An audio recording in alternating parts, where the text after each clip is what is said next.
네, 안녕하세요. 국립중앙박물관 박중환입니다. 오늘은 저와 함께 백제 사람들의 문자 생활에 대해서 알아보려고 합니다.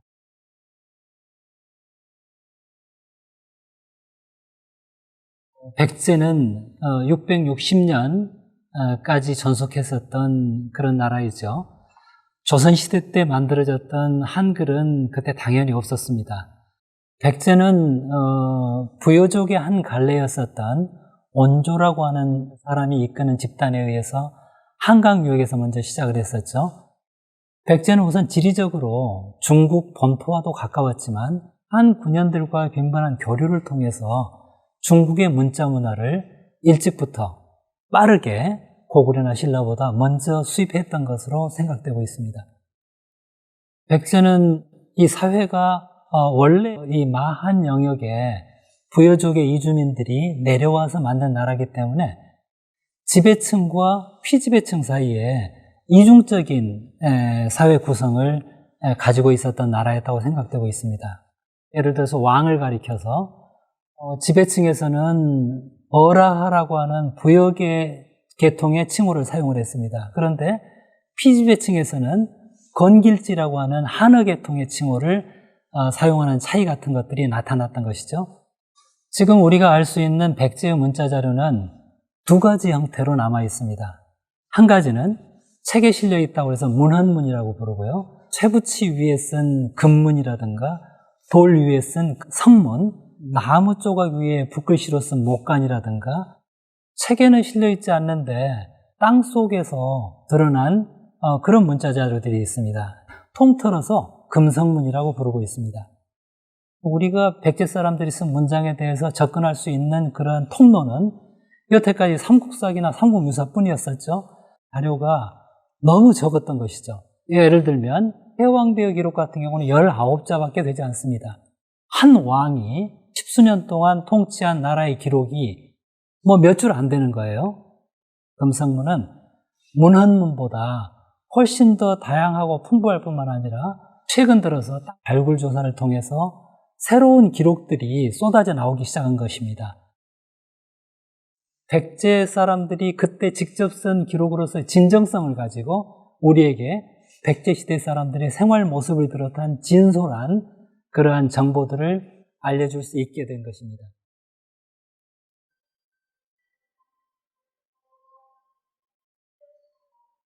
네, 그러면 백제 사람들이 실제로 썼었던 문장들, 먼저 행정과 국가 통치와 관련된 국가 간의 외교 문장들을 중점적으로 살펴보도록 하겠습니다.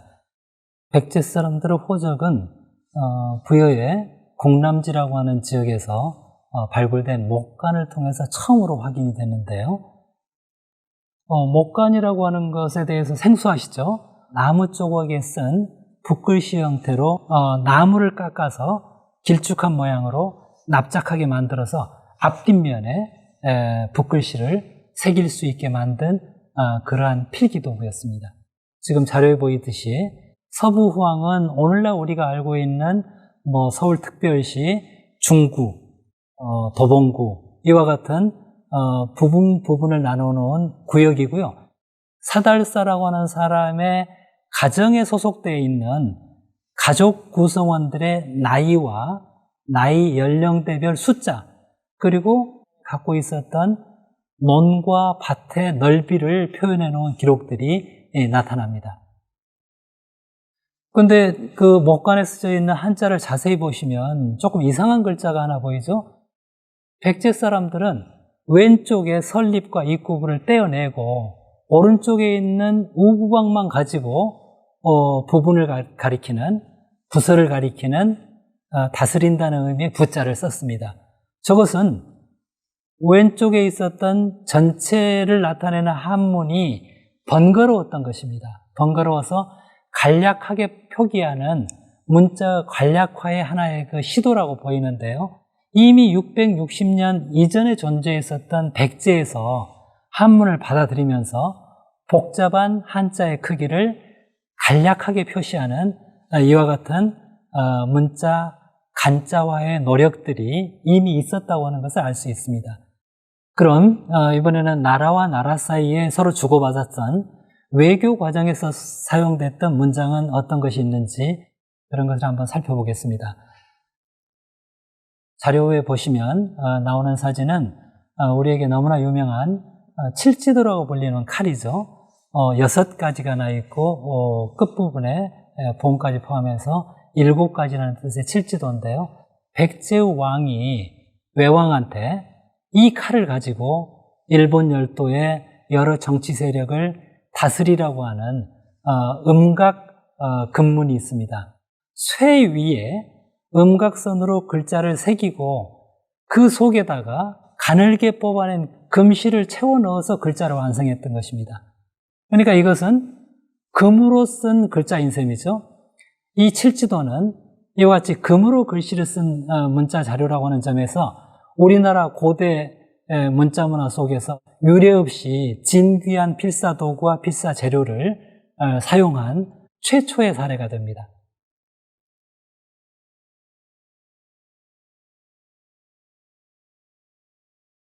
자, 그러면 백제 사람들이 문자로 표현한 내용 중에 내세관과 관련된 그러한 문자 자료들을 한번 살펴보시겠습니다. 백제가 도교 사상의 영향을 받았다고 하는 것을 제일 처음 알 수 있는 자료는 삼국사기 근구수왕대에 나옵니다. 근구수왕은 아버지였었던 근초광을 보필해서 여러 전쟁을 했었던 태자 신분의 왕자였었죠. 근구수왕이 고구려와 전쟁을 할 때 이제 승리를 해서 크게 승리를 해서 진격을 하고 가고 있는데 막고해라고 하는 장군이 말립니다. 말리는 과정에서 노자의 도덕경 44장에 나오는 구절을 인용을 합니다. 자기가 일찍이 도가의 말을 들으니 만족할 줄 알면 욕되지 않고 그칠 줄 알면 위태롭지 않다고 했습니다. 지금 크게 승리를 해서 얻은 바가 많으니 여기에서 멈추는 게 좋겠습니다. 이렇게 간언을 하게 되는데 이러한 그 장군 막고의 간언 내용을 통해서 백제 사람들이 이미 369년 무렵에 중국에서 발전한 도교 사상을 배우고 체득을 해서 생활 속에서 쓰고 있었던 것을 알 수 있습니다. 백제 사람들은 이제 도교뿐 아니라 유교에 대한 학습과 공부도 대단히 상당한 수준, 높은 수준까지 올라갔다고 생각이 되고 있는데요. 472년 계로왕 18년에 북위의 효문제한테 보내는 상표문이 있습니다. 이 상표문은 제후국이 황제에게 글을 올릴 때 쓰는 문장을 상표문이라고 하는데 고구려를 비난하면서 고구려에 대한 정벌에 북위가 나서달라고 요청하는 그런 문장이었죠. 이 요청 문장 속에 중국의 고전과 전고를 인용을 해서 쓰고 있는데 그 중에 이제 이런 표현들이 나옵니다. 비록 아침에 듣고 저녁에 죽어도 영혼이 여한이 없다. 이런 표현이 나오는데 이런 것들도 논어 2인편에 나오는 아침에 도를 들으면 저녁에 죽어도 좋다. 조문도 석사가의라고 하는 표현을 원용한 것이거든요. 그래서 백제 사람들이 이미 4세기, 5세기 때 도교라든가 유교 경전에 대한 지식이 이미 상당한 수준에 와 있었다고 하는 것을 알 수 있습니다. 네, 쌍북리에서 나온 논어목간을 지금 보고 계시는데요. 이 논어목간에 쓰여져 있는 글자는 논어, 우리가 익히 알고 있는 논어 가운데서 가장 처음에 배우는 논어 학기편에 나와 있는 문장들입니다. 원래 그 논어의 그 교본에 쓰여져 있는 숫자와 약간 다른 특징을 보입니다. 논어 교본에 쓰여져 있는 문자의 순서는 지금 보이듯이 학이시습지 불영여로와 이렇게 이어져서 쓰여져 있죠. 띄어쓰기가 되어 있지 않습니다. 그런데 그것을 우리말로 옮겨서 베껴서 쓰고 학습하는 과정에서는 우리 언어에 맞는 호흡이 필요했기 때문에 저와 같이 띄어서 쓰고 띄어서 읽었던 것입니다. 백제 당시 사람들의 우리말식의 한자 체득화 과정을 알 수 있는 것이죠. 자, 그러면 백제 사람들은 내세관에 대한 기록들을 담고 있는 무령왕릉에서 출토된 왕의 지석을 한번 같이 보시겠습니다. 네, 지금 이제 보고 계시는 자료는 무령왕릉에서 출토된 왕의 지석인데요. 오른쪽에 보시면은 이 무덤에 묻힌 무덤의 주인공이 뭐 영동대장군, 백제사마왕 누구다 이렇게 무덤의 주인공을 밝혀놓고 있는 문장이 맨 처음에 나오고 있죠. 이 문장으로 해서 이 무령왕릉 지석이 묻혀져 있는 이 무덤이 삼국시대에 100수십 개가 넘는 왕릉 중에서 유일하게 무덤의 주인공을 확실하게 알 수 있는 최초의 그리고 유일한 그러한 무덤이 됐습니다. 백제 때 사람들이 무령왕릉을 만들면서 후대 고고학자들이 이것을 파내서 무덤의 주인공을 알기 위해서 거기에다 묘지석을 썼을까요? 당연히 그럴 가능성은 거의 없고요. 두 번째 가능성으로 백제 때 무령왕릉을 만든 사람들이 이 묘지석을 썼을 때 그 묘지석을 읽을 독자로 가정한 사람들은 지상세계에 사는 살아있는 사람들이 아니었을 가능성이 높습니다. 말하자면 지하세계의 신들을 가정한 것이죠. 이 무령왕릉에서 출토된 왕의 지석은 모두 두 장이었었는데요. 하나는 왕의 지석이고 하나는 왕비의 지석인데 왕비 지석 뒤쪽에 매직권이라고 하는 게 새겨져 있었습니다.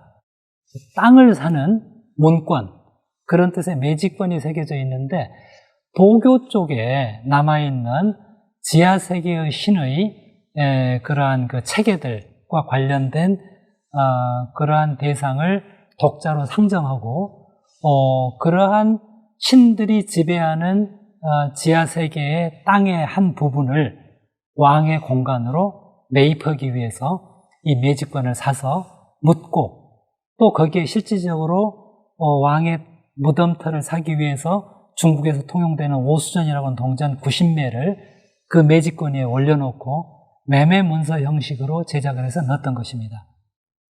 무덤이 만들어진 그 땅속 공간에서 생전에 살았던 모습대로 또 새로운 내세에서 생활을 이어간다고 생각했었던 것을 보여주는 그런 자료가 될 수가 있습니다. 매직권 이외에도 백제 사람들이 죽은 뒤의 내세에 대해서 어떻게 생각했는가를 보여주는 그러한 문자 기록이 또 있습니다. 무령왕릉에서 출토된 동경인데요. 구리로 만든 거울이죠. 거기에 새겨져 있는 무늬의 이름을 붙여서 방격교구 신수문경이라고 부르는 그런 거울인데요. 그 거울에 보시면 그 둘레에 글자들이 원을 그리면서 쭉 글씨가 배치되어 있는 것을 볼 수 있습니다. 그 내용은 천상의 세계에 사는 선인들을 묘사하는 내용입니다. 위에 사는 선인들은 늙어도 늙지 않고 옥천의 샘물을 마시고 대추를 먹으면서 금과 돌과 같이 오랜 수명을 누렸다, 이런 그 문구가 되는데요. 이것은 무병장수라든가 불로장생을 희구한 도교적인 이상세계에 대한 염원이라고 볼 수 있습니다. 도교라든가 또 유교의 자료들도 이제 보셨지만 백제 사람들은 내세관과 관련해서 이 사택지적비라고 하는 부여에서 출토된 석비를 빼놓을 수가 없습니다. 백제의 대저평을 역임했었던 고위 관리였었던 사택지적이 불교 사원인 금당과 석탑을 짓고 그리고 나서 금당과 석탑이 완성된 뒤에 그것을 바라보면서 자신의 이 그 소회를 읊은 싯구 형태로 만들어 놓은 금성문입니다. 사택지적비에 등장하는 문장들은 이 대단히 대꾸를 중시하는 백제 사람들이 즐겨 썼었던 사륙 변려체 형태로 문장이 꾸려져 있는데요. 사택지적비에 새겨져 있는 문장은 글씨도 굉장히 세련된 서체들입니다. 대단히 어려운 한문 문장과 변려체에 대한 훈련이 뒷받침이 돼야 되는 문장인 것이죠. 저런 것들이 백제 사람들이 사찰을 짓고 불교 사상에 기초한 어떤 소망을 담았는지 보여주는 자료입니다. 백제 사람들의 불교 사상을 담고 있는 또 다른 금성문인 금동 삼존불 입상입니다. 이 입상의 뒷부분에 보시면 이 금동 불상을 만든 사람의 발언문이 새겨져 있는데요. 정지원이 세상을 떠난 아내 조사를 위해서, 사람 이름이겠죠. 아내의 이름, 공경스럽게 금으로 이렇게 불상을 만든다. 그러니 부디 아내의 영혼이 삼도 고통에 빠져 있다면 어서 빨리 내 불공의 공덕의 덕으로 그 삼도의 고통에서 벗어나게 해 주소서, 이런 내용입니다. 전혀 다른 차원의 내세관입니다. 삼도라고 하는 것은 익히 아시듯이 불교에서 말하는 6가지 윤회 세계 가운데 나쁜 곳에 있는 것입니다. 나쁜 세계에 빠져있는 아내의 영혼이 살아있는, 현생에 살고 있는 남편이 공덕을 쌓아서 불공을 들임으로써 좋은 세계로 옮겨질 수 있다고 하는 그러한 신앙을 반영하는 것이고, 앞에 도교라든가 유교적인 내세관에서 볼 수 없었던 사람의 영혼이 죽으면 윤회 세계를 계속해서 맴돈다고 하는 새로운 내세관을 백제 사람들이 이제 체득하고 죽은 사람들의 영혼을 구해내기 위해서 여러 가지 공덕을 올리는 것을 볼 수 있습니다. 네, 백제 사람들의 이제 불교적인 내세관, 결국은 윤회 사상을 토대로 한 인과 응보와 좋은 인연을 심으면 선업을 받는다는 이러한 사상을 볼 수 있는 그 금성문 자료가 또 하나 있는데요. 지금 자료에 보시는 익산 미륵사지 서탑입니다. 이 서탑을 해체하는 과정에서 그 서탑의 안에다가 이렇게 넣어놓았었던 사리봉영기, 이제 부처님의 사리를 그 안에다가 모시는 그 과정을 써놓은 그 문장이죠. 그 문장을 써놓은 금판이 발견이 됐는데요. 지금 자료에 보시는 사진인데, 지금 사진에 등장하는 그 붉은색 글씨로 새겨져 있는 그 네모난 판이 사리봉영기인데, 사진상에서는 크게 보이지만 실제 보시면은 손바닥 정도 크기에 밖에 안 되는 작은 그런 그 금동판이죠. 여기에서도 백제 왕비가 그냥 저절로 왕비가 된 게 아니고 전생에서 오랫동안 선업을 쌓았다고 하는 것이죠.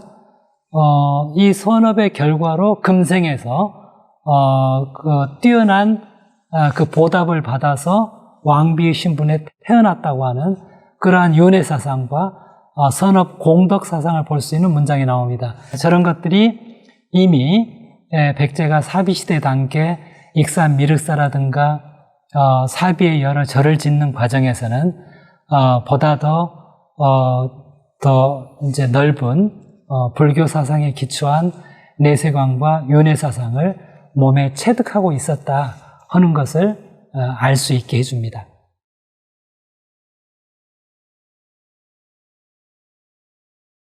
땅속에서 이제 발굴된 백제의 금성문이나 목간들을 통해서는 과거에 우리가 접근했었던 백제에 대한 기록을 통해 우리가 고대 사회를 이해하는 그러한 새로운 그러한 그 지평선이 열린 것이라고 할 수도 있는데요. 유적들에서 출토되는 목간들을 통해서 백제 사람들의 일상생활의 모습을 엿볼 수 있는 그런 그 문장들이라든가 글자 표현들이 있습니다. 네, 백제 목간은 이제 주로 그 백제 마지막 왕도였었던 부여 지역에서 많이 발굴이 됐었고요. 뜻밖의 어떤 부여로부터 멀리 떨어져 있는 영산강교육의 나주 보감리에서도 목간이 발굴이 돼서 백제 지방에서도, 지방 관청에서도 많은 목간을 사용했다고 하는 것을 또 보여주고 있습니다. 자, 부여 능산리에서 발굴된 숙세 결합 명목관이라고 이름 붙여져 있는 목관을 한번 보시겠습니다. 목관의 맨 앞부분에 숙세결합이라고 하는 이 말로 시작되는 사사구의 시가 형식을 띠고 있습니다. 글자의 내용에 대한 여러 가지 지금 해석들이 이제 연구자에 따라서 다르게 이제 해석이 되고 있는 측면이 없지 않지만 재미있는 것은 앞에 있는 8글자로 구성되어 있는 앞 문장의 해석은 이론이 없습니다. 내용이 숙세결합 동생일처 전생에서 맺은 인연으로 이 땅에서 함께 태어났도다 이런 말이 되고요. 뒤에 나오는 문장이 시비상문 상배백사 이렇게 나오는데요. 옳고 그른지 아니면 긍정인지 부정인지 서로에게 의사를 묻는다는 말이죠. 시비상문. 그리고 나서 상배백사니까 여러 사람 앞에서 이를 밝힌다. 이런 내용으로 구성되어 있는 그 목관인데 아마 이제 여러 가지 해석이 가능합니다. 형제 간에 부모로부터 물려받은 재산을 이렇게 서로 나누는 데 있어서 서로 의사를 확인하는 그런 문건일 수도 있고, 그렇지 않으면 또 오늘날 우리가 지금 진행하고 있는 것과 같은 결혼식을 진행하면서 결혼을 앞두고 성혼 선언문을 이게 발표하기 전에 물어보는 과정이 있죠.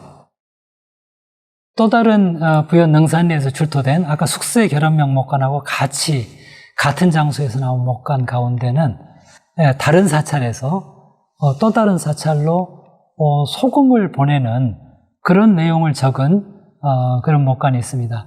지금 사진 자료에 나오는 것은 이 목관이 출토된 부연 능산리 절터의 발굴 현장인데요. 과거에 지금 우리에게 널리 알려져 있는 백제 금동 대향로가 출토된 그 유적입니다. 향로 출토 지점으로부터 밑으로 30m 지점 아래쪽에서 저런 다양한 내용이 적혀 있는 목관들이 출토되고 있는데요. 그 중에 이제 등장하는 이 보이사 소금 보내는 목관의 내용을 보시면은 지금 자료 사진을 보시듯이 보희사라고 하는 절 이름이 보이시죠? 4월 7일이라고 지금 적혀 있는데 아마 읽으실 수 있을 겁니다. 이런 목관의 그 구조는 대개 어떤 물건을 누군가가 다른 사람한테 보낼 때 그 보내는 물건에 물품 꼬리표로 묶어서 붙여서 누가 이 물건을 보냈는가를 알게 하는, 이른바 한문으로는 목관의 분류에서는 꼬리표 목관, 하찰 목관이라고 하는 겁니다. 날짜가 며칠이라고 그랬죠? 4월 7일이라고 나오죠?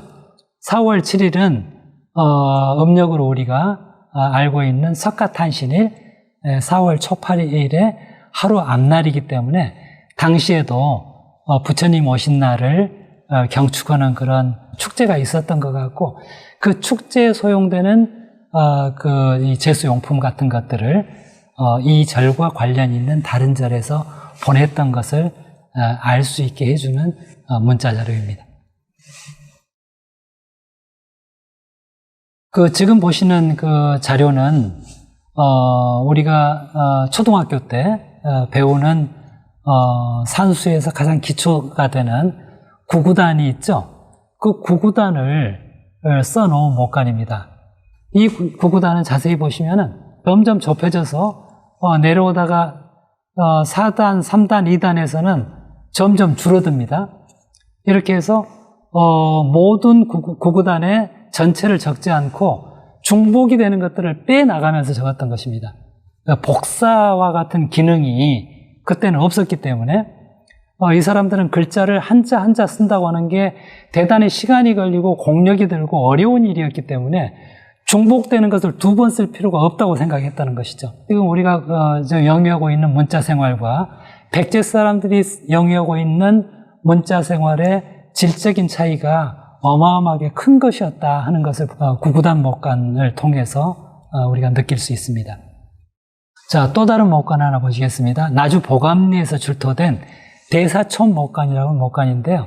이 대사촌 목관이 발굴된 곳은 지금 자료사전에도 보이십니다만은 백제의 그 수도가 있었던 사비로부터 멀리 떨어져 있는 지금의 영산강유역인 나주 보감리 일대입니다. 지금 사진은 목간이 발굴된 유적의 항공사진이고요. 지금 항공사진 가운데 붉은 선으로 표시해 놓은 구덩이 모양의 구조물이 있는데 그 구조물에서 목간이 출토가 됐고요. 제1호 수열로 이름 붙여져 있는 그 구조물의 모습인데요. 이 구덩이 속에서 글씨가 쓰여져 있는 목간이 10점이 넘게 나왔고 지금 소개하는 대사촌 목간도 그 안에서 출토가 됐습니다. 여기에서는 그 국남지 목간에서 또 볼 수 없었던 다양한 토지들이 등장을 하고 있어요.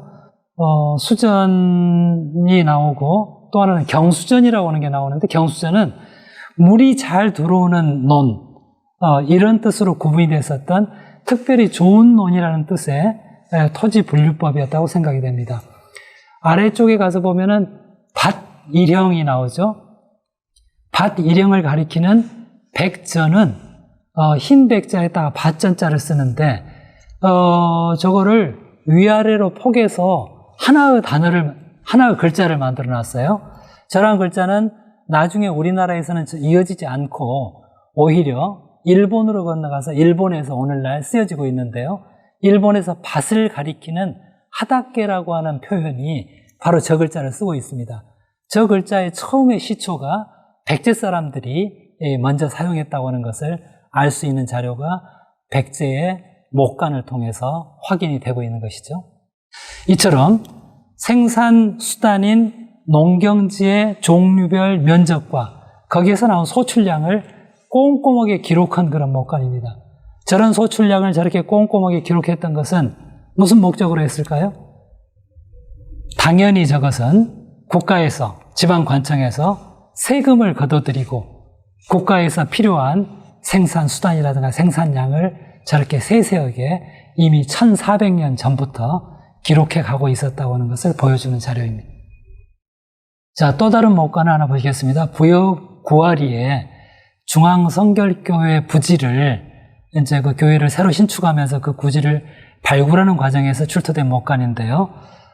이 목간의 내용에는 오늘날도 우리가 정말 흥미롭게 볼 수 있을 만한 벼슬 청탁에 관련된 내용이 들어 있습니다. 소견신내로 시작되는, 그 다음에 이경욕지 이렇게 이어지는 한문 문장인데, 저 문장을 이제 해석을 이렇게 해보면 이렇게 해석이 될 수 있습니다. 보내주신 편지를 삼가 잘 받았습니다. 여기 있는 이 몸은 가난해서 하나도 가진 게 없고 벼슬자리를 얻지 못하고 있습니다. 이런 뜻입니다. 그리고 뒷면에서 이어지는 내용은 좋고 나쁜 것에 대해서는 화를 내지 말아달라, 이런 그 표현이 있고요. 음덕을 제가 입게 되면 그 뒤에는 그 은혜를 영원히 잊지 않겠습니다. 이런 내용으로 되어 있습니다. 이런 그 문장을 목간에다가 편지로 써서 지금 무언가 답신을 받고 나서 다시 지금 그 답신에 대해서 재답신을 쓴 그런 편지글인 것 같고요. 오늘날의 관점에서 보면 이제 저런 행동은 법으로 금지가 되어 있습니다만은 오랜 전통 시대에 한문이라고는 어려운 외래 문자를 익혀서 쓸 수 있는 사람들은 사실은 지극히 제한된 소수의 지식인들이었을 것입니다. 그래서 어떻게 뒤집어서 생각해 보면 저렇게 문장을 구사할 수 있다고 하는 건 사실 자체가 어떻게 보면 관직에 이미 나갈 수 있는 소양을 갖추고 있었는지를 서로 판단할 수 있는 그런 근거가 되기 때문에 저것은 벼슬 청탁임과 동시에 저것 자체가 이 관료로서의 소양을 평가할 수 있는 그런 과정이 될 수도 있지 않았을까, 이런 생각을 하게 하는 그러한 백제시대의 또 다른 문자 생활의 한 면모를 보여주는 자료입니다. 지금까지 백제의 문자 생활에 대해서 제한된 몇 가지 자료를 통해서 백제 사람들이 구사했었던 문자 생활의 몇 가지 측면들을 살펴보았습니다. 백제 사람들은 다른 나라 사람들이 개발한 한문을 도입을 해서 쓰면서 우리나라의 언어와 중국의 언어, 또 그리고 중국의 문자 사이에 놓여져 있는 그 거리를 메꾸기 위해서 중국의 문자에서는 나타나지 않는 띄어쓰기와 띄어읽기를 하면서 중국의 언어 구조와는 다른 우리나라의 언어 구조에 맞는 문자 생활을 영위하기 위해서 여러 가지 노력을 했었던 것을 엿볼 수 있었습니다. 또 복잡한 구조를 가진 중국의 한문을 간략하게 표시하는 그러한 새로운 간자 사용의 노력들도 했었던 것을 볼 수 있었고요. 또 글을 쓸 수 있는 종이라고 하는 이 매체가 너무 귀하고 드물었기 때문에 많은 대부분의 글자를 나무를 깎아서 그 나무 위에 붓글씨로 먹을 이용해서 글씨를 쓰는 목간을 사용했었던 문자 사용의 전통도 볼 수 있었습니다. 백제의 문자를 통해서 우리가 우리 글을 갖지 않은 단계에서 그 고대 사람들이 문자를 이용하면서 겪는 불편함과 한계가 어떤 것이었는지 이런 것들을 한번 되돌아볼 수 있는 그러한 계기가 될 수 있지 않을까 이렇게 생각하고요. 우리의 언어에 맞는 방법으로 중국의 문자인 한문을 활용을 해나가는 방법들을 전달하고 전승시켜 나갔던 당시 사람들의 문자 생활의 일면을 살펴볼 수 있습니다. 지금까지 국립중앙박물관 박중환이었습니다. 감사합니다.